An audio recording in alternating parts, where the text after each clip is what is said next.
Darren, a good win at the weekend in the Ospreys. You enjoyed that one? Yeah, I don't think it was our greatest performance, but I think it's a fantastic result. They're the champions, obviously, away from home, second week of the season. It's a great way to sort of start. There's sort of a wee lick of water over the surface before we got there, and the ball was incredibly slippy. I don't think they had much interest in playing much rugby, so we played the waiting game, and they kicked the ball to us, and we just kicked it back, and thankfully at the end we were on the right side of the scoreline.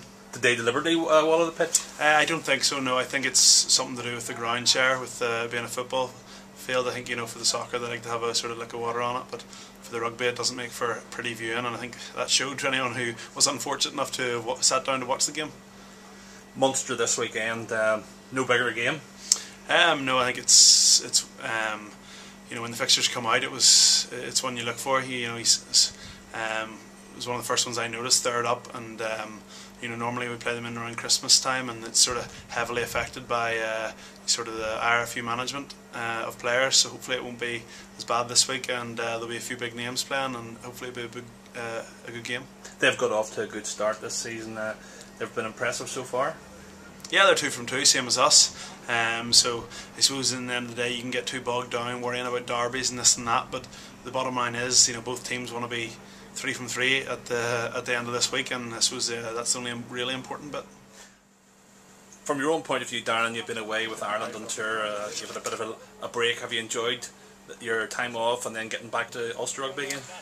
Yeah, it was nice to get away at the end of the season last year. Probably if wouldn't have minded to get a few more minutes in the field, but Declan can't keep everyone happy, and it was tough coming in 4 weeks late to pre-season.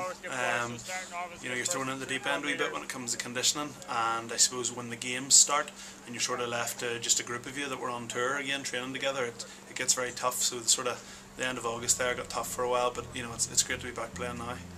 I noticed you're in training. You look to be fitter at this stage of the season. I think. Yeah, I knew that my pre-season was going to be shorter. It wasn't the sort of.